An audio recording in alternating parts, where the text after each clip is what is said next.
Good evening, everyone. I thank Dr. RRS sir for moderating this presentation. In today's Journal Club, we'll be discussing an original article by Valerie Schmilter et al. That was published in Journal of Cataract and Refractive Surgery in November 2019.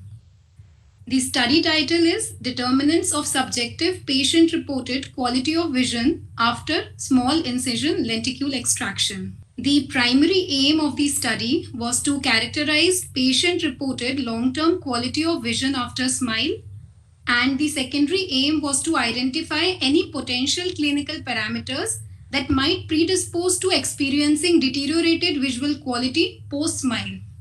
This prospective cross-sectional study was conducted at University Eye Hospital, Munich, Germany. And as we all know, that SMILE as well as femtoLASIK can be used for the treatment of simple myopia as well as myopic astigmatism.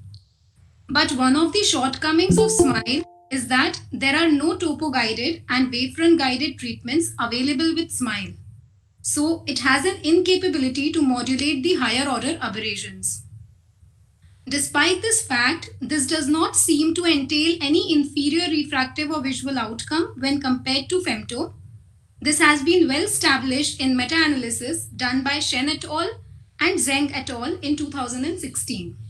The subjective outcomes of SMILE can be a concern. So to acknowledge this issue, subjective post-SMILE persistent visual disturbances, despite excellent unaided vision and in absence of any evident cause, this study was conducted. Apart from visual acuity, the other parameters that can be used to gauge visual quality are contrast sensitivity testing, aberrometry, intraocular scattering of light, and questionnaires. Yeah, And just wait. Yeah. We'll just ask what is PRO, the patient-reported outcomes. Why is it important? Any of them? Any of the fellows? So it will give a subjective assessment of how the patient's visual results have come after the refractive procedure, more than the objective. Even if the patient is having 6/6 vision, patient might be complaining of some visual symptoms non-specific, which can be determined by those questionnaire, what exactly those symptoms are. Fine, that's good. Yeah. So what is it called? What is it called? The patient-reported outcome questionnaire. So there is a term for it. What kind of analysis? Rash analysis. No. Rash analysis is for validation of a questionnaire, not for. So what is it? What you are evaluating? You are evaluating patients' subjective outcomes. So how does they perceive it? So perceivance depends on some metric analysis. It's called. The first word what kind of analysis is? It's a psychometric analysis. Okay, it's basically we are assessing their psychological status based on the patient's outcome for a particular study. Okay, it could be anything. Okay, it could be cataract outcomes, it could be refractive surgery outcomes, it could be retinal surgery outcomes, or anything. So for which we do the psychometric analysis. So that is what is done by a qualitative analysis. This is all doesn't come under quantitative. This is basically a qualitative data. So what is difference between quantitative data analysis and qualitative data analysis? Sir, the quantitative data can be measured as a continuous variant and expressed as mean, and qualitative data cannot be expressed. So they need to have like that rash analysis is done for the probability. Don't come to rash analysis here. So qualitative data is basically how well the patient respond to. Like you take a pain scale, okay? They may say pain of severe pain, mild pain, moderate pain, okay? You can also convert that into a pain scale of 100. So ask the patient, how did you find the pain after giving a block, okay? So I never felt a pain, or it was very mild, okay? So, but if you want to compare between the pain between different people, mild pain of one may be different from mild for the others, correct? So you need to have some kind of a scales. So these are called the psychometric scales or analysis, where we perform different scales are used, so that you can come out with you can compare between a group of patients, okay, or some kind of a, like if you're looking at contrast sensitivity, how it is correlating with this particular questionnaire, okay. So those are things which are done in the qualitative analysis. And qualitative analysis is very difficult. It's not easy. It's more like expression. How did you feel after surgery, or how did you? So they will say my vision is good, but I have this problem, that problem, as you said, okay. So they are very difficult to be picked up, okay, and it takes huge amount of time. It's not easy to just finish off, because just keep ticking. They have to really perceive what is the question, unless until you have a visual clue for them to really look. I asked them glare. The person perceivance of how the glare for a particular person will be different for the other person, correct? So they need to know what is glare. They should understand. They should really perceive that, and then experience it. Did they really experience that particular problem? Then grade it, okay. So it's just not ticking it. Since I've asked those questions, you don't keep ticking it, then the purpose is lost. So that's why I asked you to put up all those images, which we will have it in the subsequently. Yeah. So there is other psychometric analysis which are used. So here there are two categories. So we have quantitative data analysis, qualitative data analysis. All these psychometric tests are more of a qualitative data analysis. These variables are more of a categorical variables. Categorical means we can categorize them, but we can't put them on a linear scale. Linear scale is, which is like 0 to 100 is a linear scale, okay. We can try and come close to a linear scale. We can't have a continuous scale. So that is where all these tests tend to try and see how we can put it on a linear scale and use this outcome measures, okay. Okay, so one more question before we go. So what are types of outcome analysis here? As you said, it's a qualitative.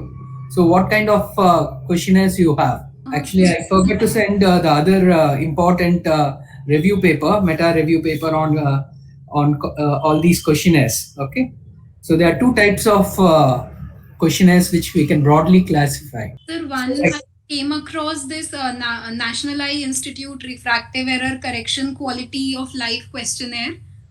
Yeah. Yes, so there are two things. So we can broadly classify them into quality of vision and quality of life. Okay. So we can have a quality of life questionnaire which is different from quality of vision questionnaire. So quality of life is how good is your quality of life following a cataract surgery. Okay, I'm able to move around on my own. I can perform this activity. I can meet my friends, or I can they also look at social well-being of a person, and there are a lot of things. So there are quality of life questionnaires related with multiple categories. So probably if we have time, I can show you that paper, or you can read up about almost close to 100 questionnaires which are there.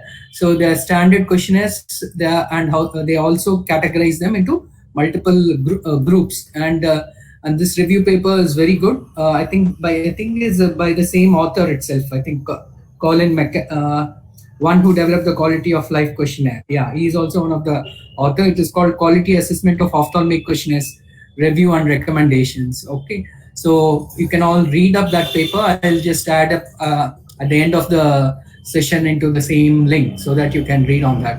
Okay, that has evaluated all the questionnaires available in ophthalmic in ophthalmology, and they came out with which are the best ones for a particular. They have questionnaire specific for low vision, questionnaire specific for glaucoma, questionnaire specific for only dry eye, and all that. Okay, for cataract, refractive surgery, and they have categorized them, and they have evaluated against a few set of criteria, and came out these are the best questionnaires. And they also looked at whether the analysis, certain important analyses were validated. Okay, go ahead. We'll stop at particular point whenever next time required. Okay, go ahead. In patient selection, this prospective cross-section study included patients who had undergone bilateral SMILE for the treatment of myopia or myopia astigmatism with binocular plano target refraction and minimum post-operative follow-up of 3 months. The exclusion criteria included patients with insufficient knowledge of English language who were unable to understand the questionnaire fully. Why is it? Why the English language? So, which country is this study done? So Germany, it was done. Yeah. So that's more important. You need to know where this study was done, and all these questionnaires are in English. Okay. So they use the translations. Again, all these qualitative data, we need to look at translations. So we should not have a patients to be prompted to answer a particular question. So they should. So any questionnaires, how did one answer them is they have to go on their own and understand and then do it. So there should not be, there's no prompting should be there, no explanation of things. That's how when the questionnaires are done. But whenever you do a translation, so we need to do a translation twice, like a forward translation and a backward translation. So you translate them to Germany and then you back translate again to English and then compare between the original one and the back translation. And if there is no difference, then only it is a validated for that particular language. Okay. So they didn't do any translation and use. So they used the questionnaire straight away. Moving on to the method for the procedure. All smile procedures were performed by one of the 2 corneal surgeons using femtosecond laser system. An optical zone of 6.5 mm was selected with cap diameter of 7.8 to 7.9 mm with thickness between 120 to 140 microns. The extraction of the lenticule was done from a 4 mm incision centered at 45 degrees in the left eye and 135 degrees in the right eye. All patients received topical Dexa and tobramycin 6 times daily for 1 week, and then they were started on Remexelon eye drops tapered over 1 month, starting with a 4 times daily dose along with preservative-free lubricant eye drops. Any idea what is Remexelon? We don't use it. We don't have it here. Sir, it's like a similar compound to prednisolone. It's a synthetic drug. Is it available in India? So not sure. So what are other steroids that are there close to Predford, Lotapred? Hello? Yes, sir. Yeah. Any other steroids which are used apart from prednisolone, Lotapred, FML, Betnasol, dexamethasone? The difluprednate is used, but don't use it. They are more potent ones. So basically, we don't want any high potent ones. So where does Remexelon come in this potency? Anyhow, it is not part of it. Just have a look at it. It's very important since we don't use it, but it's better to know what these drugs are and what is their potency, what is their side effects. Yes, sir. All patients' visual acuity along with subjective and manifest refraction was noted, along with unaided and corrected distance visual acuity. Quality of vision was assessed by the Quality of Vision questionnaire developed by McAlinden et al. After 3 months of surgery.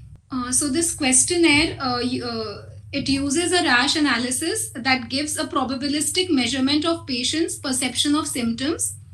This original research was published in the Journal of Clinical and Epidemiologic Research in 2010. So you go ahead with, I think you need to spell out what the study did. Okay, since you are going to use the quality of vision, go back. So you can read up the important silent features of the study and the results. So they used a 30-item instrument that was designed with 10 symptoms, and it was divided into 3 scales.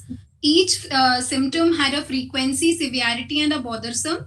And so total 30 questions were there for 10 symptoms. And 900 subjects were enrolled in this study, and they actually conducted the study for all the patients who had any kind of refractive correction done, starting from spectacle, contact lens wear, even for multifocal IOLs.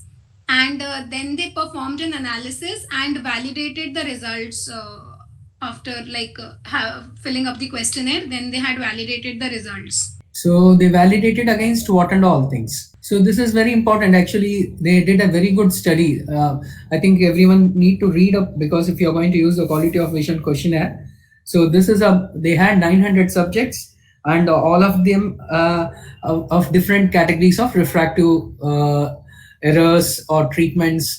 They're like spectacle wears, contact lens wear, and those having refractive surgery, or cataract surgery, multifocal, and they validated and used them. So did they do all the tests which you said for assessing the objective measurements and how close these are with the subjective symptoms?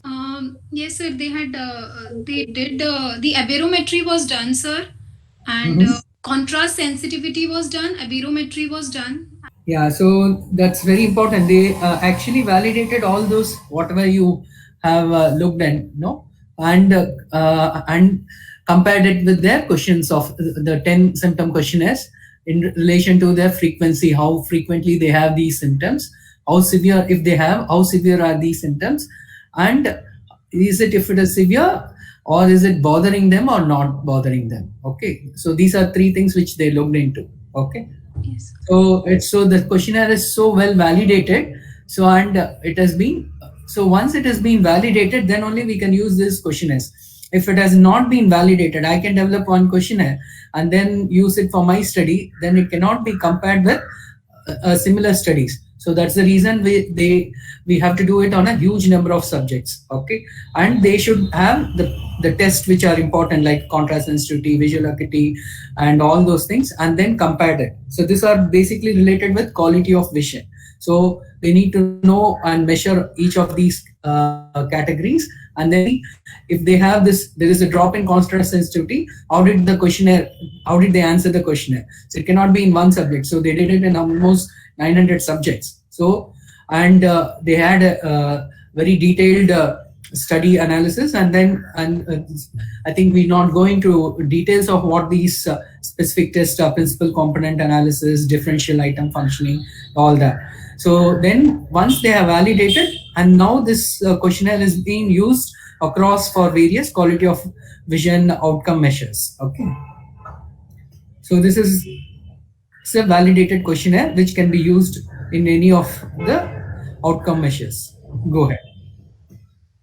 This questionnaire had 10 different items of visual disturbances, starting from glare, halos, starburst, hazy vision, blurred vision, distortion, double or multiple images, fluctuation in vision, focusing difficulty, and depth perception.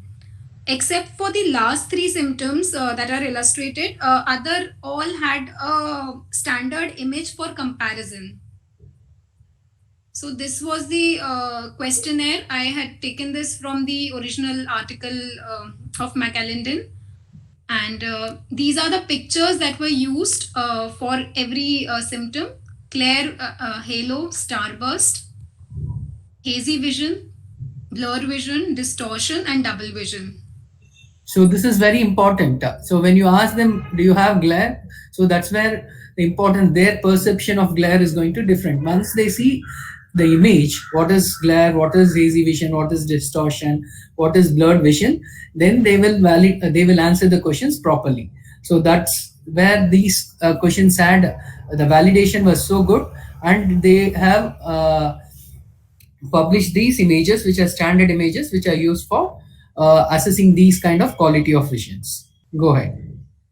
So each symptom was being asked basis on the frequency, severity, and bothersome, and each scale was graded from 0 to 3, 0 being absent and 3 being the worst. Statistical analysis was done using the SPSS software.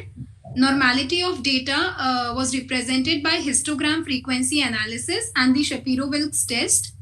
Pearson correlation coefficients were used for correlation between the different quality of vision score categories and the influence of follow-up time on the quality of vision questionnaire. Binary patient subgroups and non-binary characteristics were compared using independent sample t-test in cases of normally distributed data and Mann-Whitney U-test in case of non-normally distributed data. And multiple regression analysis was done for outcomes in regard to post-operative quality of vision. And a p-value of 0.05 was defined to be statistically significant. So I'm not going to ask you any of the statistics, so we can go ahead. So these are basic things which you need to know. Whenever you perform a test, you need to check for normality of distribution.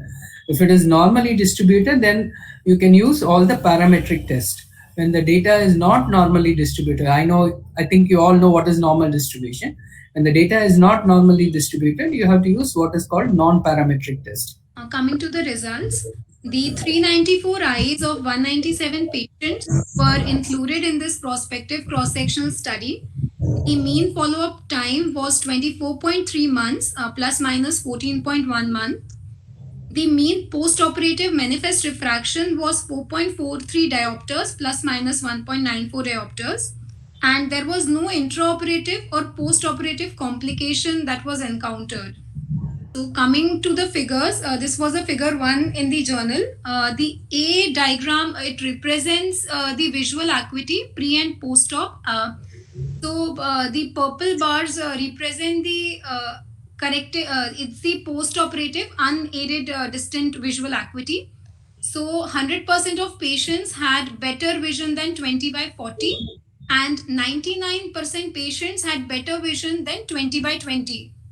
Then coming to the B graph, this signifies the change in the Snellen lines as compared to the preoperative period.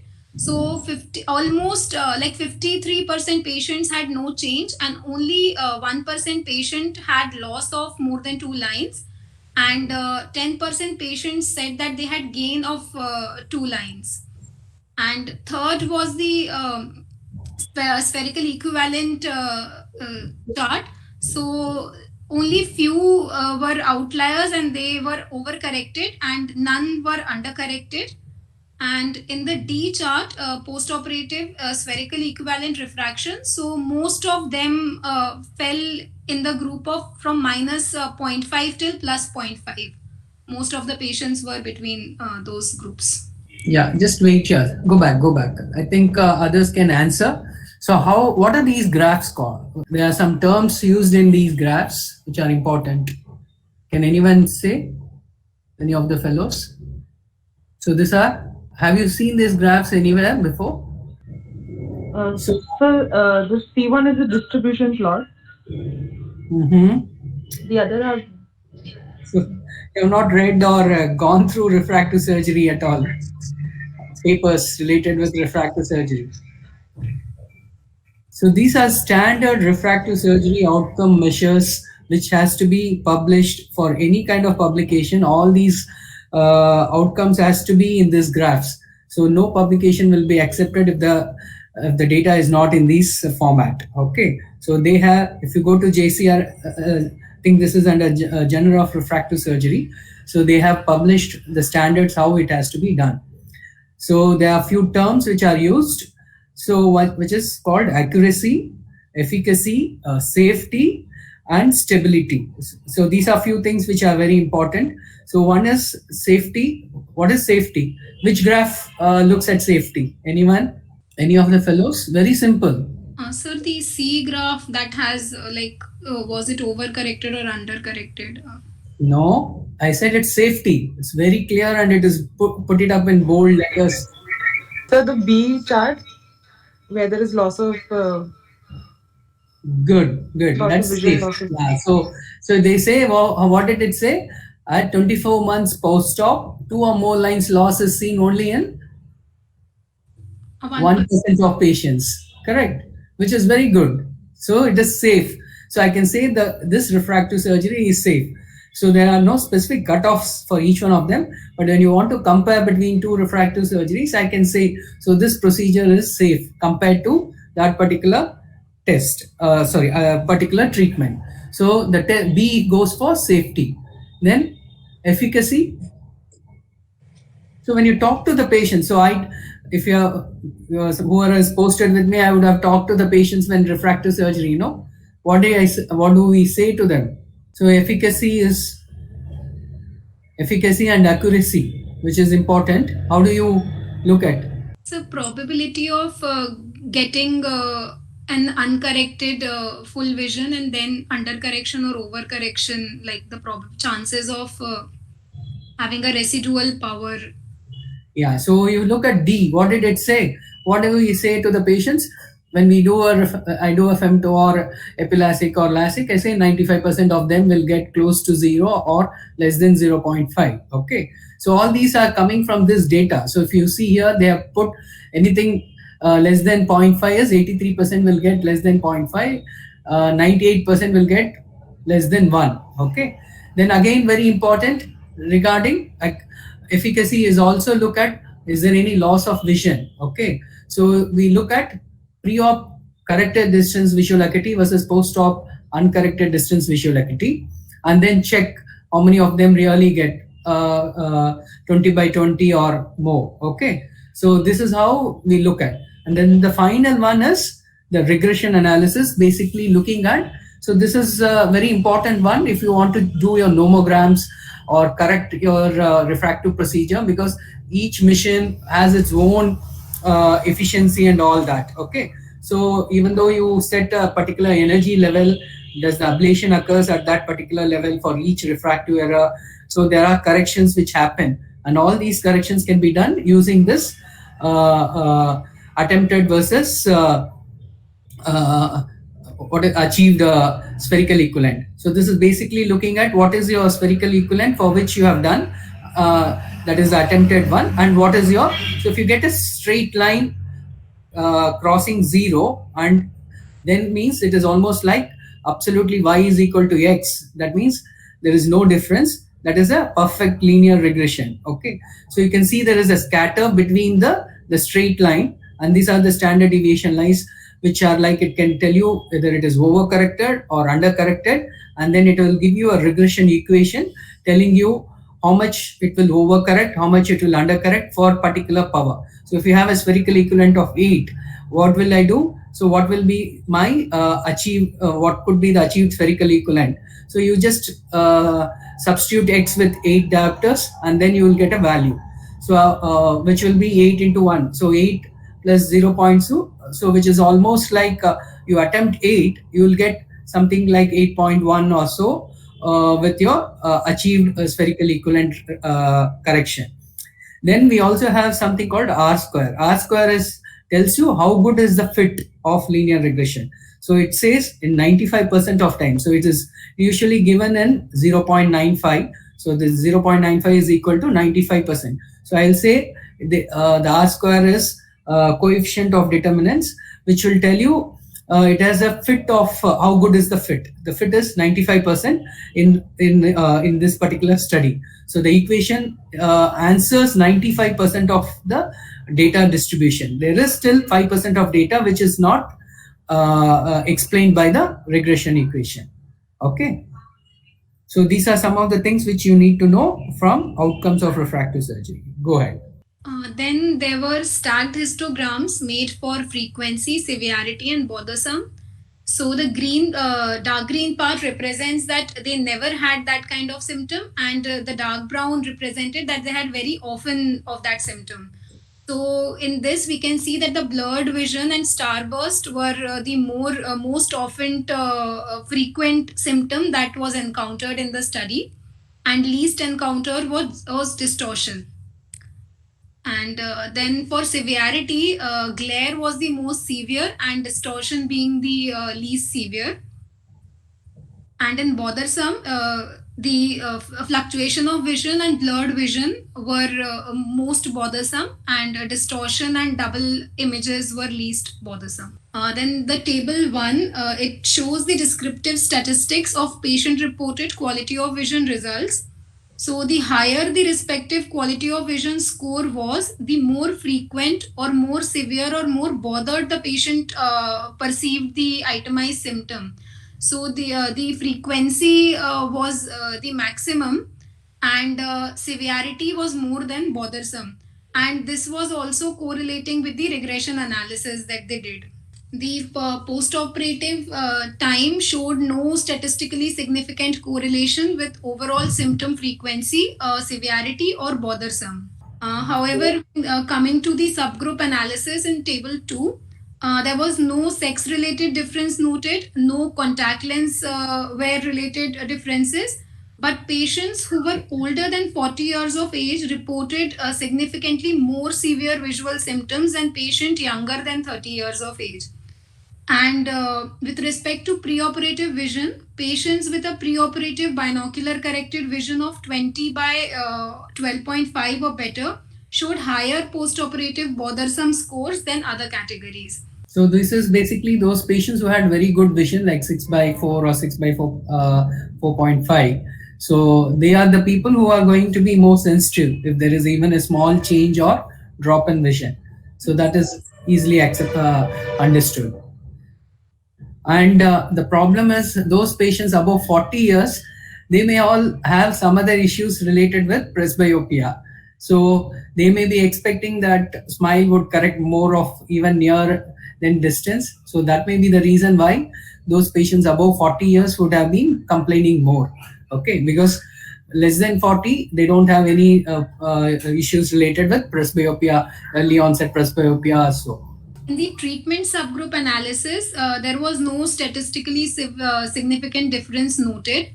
So none of the parameters actually influenced the outcome. So basically, if you look into this, I'm not surprised. They should not have used all these things. The most important thing which can cause problems will be either they had any complications, or there is a residual refraction, or if the treatment is not properly centered. Okay, so they actually missed on the centration. So they should have looked at the centration of the treatment.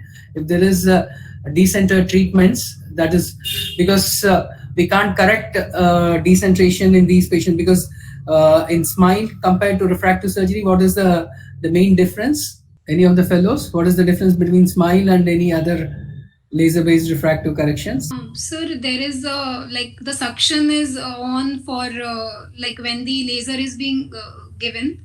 So it is a femto procedure. So the suction cup is on. No, the major difference. What is the major difference between the two? Excimer laser versus SMILE. Very good. Absolutely. What happened to you people? Very basic question. You have seen SMILE? You have seen excimer treatment? What is the main difference? Very sad. Where does the fixation occurs?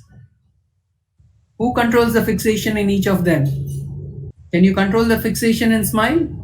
So in the excimer treatment, the patient is fixating, whereas in SMILE, you are fixing the suction on the center of the pupil. Okay, so the entire centration is under your control, under the suction. So if you have not properly centered, you will cause all the issues. Whereas in the second one, the patient doesn't cooperate. There are various correction mechanisms which are there in the excimer treatment related with fixation, correction, and all that, like eye tracking and all that, which takes care of even if minor movements. So you have seen at the end of the treatment, how does the fixation of the patient is in excimer treatment. Have you seen the graphs there? Visual and refractive outcome subgroups also showed no statistically significant difference in any of the parameters. In the discussion, the authors have characterized the long-term subjective quality of vision after SMILE in large cohort by means of standardized and validated PRO instrument.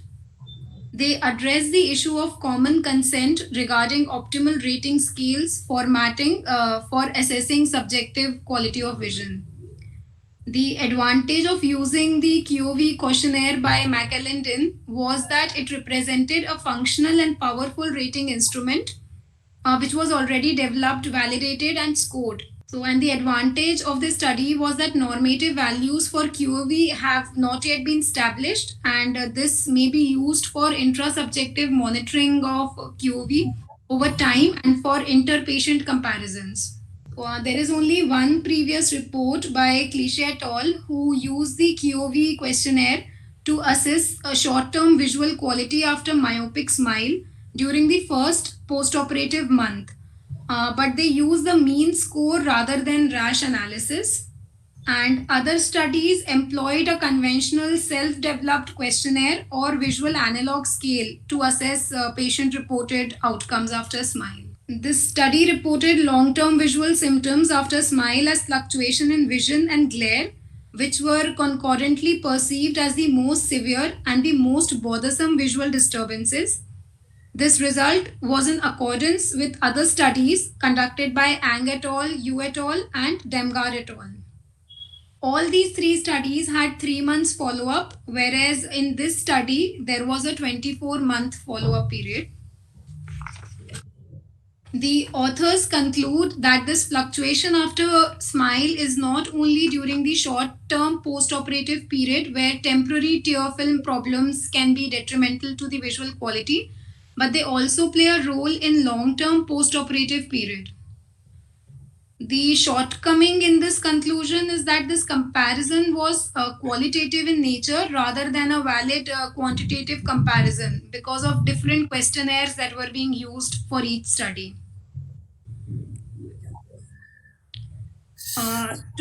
Coming to the second aim of the study, that No, was just go back. What is the drawback in the study? One drawback, it's there here also. Any study you need to put up what are the drawbacks. One you have already put. The other important one. Language. Yeah, Ankit? Language, the questionnaire was in English. No, language is okay. Not much because there are a lot of qualitative, sorry, the figures are there, they can manage with that. Okay. sir, it's a small, like the number of patients were less, like 197 patients. 197 is a big number. Okay. So if they have done a real sample size calculation, since there are no studies, so they would not have been able to do a sample size calculation, but it's very good number. So what is simple thing? What is point 2? Go back to the point 2 and see what is the problem here. No, there only. Like, sir, there was no study to compare like No. See, the problem here is what happens to the symptoms of post-refractive surgery? The symptoms will change with duration, correct? So I do it at 1 month, the symptoms may be worse. The symptoms related with dry eye, all that will be worse at 1 month because, or anything related, because they are still in the recovery phase. And if you have done this study at 3 months, 6 months, their duration of symptoms, they would have got adapted to the symptoms. They may not even perceive them. Okay. So this is what we tell to the patient. So I talk to, if you have seen me, I have told them, you may get 5% of them get difficulty in glare, night vision, a change in contrast sensitivity and all that we tell them. And I also tell them what happens. Over a period of time, you may get adapted to it and there are no specific treatments for such kind of problems. Okay, so here they mentioned it's at 3 months and patients more than 3 months, but they have not categorized it, those groups between 3 months to 6 months, 6 months to 1 year, 1 to 2 years. Then I would have got a very good understanding of how these symptoms change in different groups of patients depending on what time this study was done. If it is done at 3 months versus 6 months versus 1 year. I'm not saying that there may be a category, like you have 194 subjects, they would have come at 3 months, 6 months, or they might have come only at 6 months, or they might have come only at 24 months. But if you have categorized and grouped them into one category, at 1 year, how was their symptom questionnaire? At 6 months, what they were. We are not looking at a follow-up visits, any particular time. If they would have done it, that would have added a good value to this paper. So that is what they missed it. If they had a regular follow-ups, like what I said, 1 month, 3 months, 6 months, you could also compare and check the same symptoms, what happened and how did this change. So that is basically becomes a cohort study and you have prospectively followed them and you can really document this adaptation process. Okay, these are all psycho adaptations. So patients get adapted to these symptoms over a period of time. There may be very small number of patients who won't get adapted. So that is a patients we need to identify and then go back and retrospectively look at what profile is it related, which is causing this problem. Is it decentration, or is it a residual refractive error, or is it the dry eye which is aggravating these symptoms? So these are few drawbacks in this study. So you should have mentioned that. One more important thing is they could also done a pre-op data, pre-op quality of life. So how good is their quality of vision with contact lens or with their glasses? And then you could have compared it with this. So these are few things which could have added extra value. Okay. So if you are planning a new study, you can think of all these things. Yes. So for the second aim of the study, that was to identify the predictive factors that may clinically use to forecast patients' post-operative visual quality. So there were only two other studies. Pitila et al. And Jeldin Ken et al. They did those studies. In Pitila study, they had only 32 patients and who underwent a binocular smile, and they had a target refraction of like plano target refraction, and they calculated at 1 month time. And in Jilden Kern study, they were unable to detect a clear relationship between any subjective visual symptom or the ocular scatter index, as well as any higher order aberration after 3 months of the smile procedure. The limitation of this study is that it is a small cohort, and monoocular use of their self-developed, not clinically validated questionnaires might have compromised the power of the analysis. And additional limitation of the study is the lack of preoperative baseline QOV scorings, because spectacle wearers and contact lens users are also known to have visual symptoms. If the study is done with a monocular questionnaire, it doesn't really answer. So basically, we don't close your eyes after a refractive surgery. You have to look at the patients when the patient complains, I have power of under correction of minus 0.5 in one eye, other eye is good. But binocularly, we need to look whether they're really comfortable or not. If they have a problem, so you can't ask this question pertaining to one eye or the other eye, okay? All these psycho questions cannot be, they cannot really classify them. I have it only with right eye, I have it only with left eye, unless until the person has really experienced severe problems, then only they will associate this is right eye or left eye, because nobody will keep their eyes closed and keep checking 24 hours, correct? So all these questionnaires should be done asking them with their binocular vision, okay? That is very important. You have to explain them.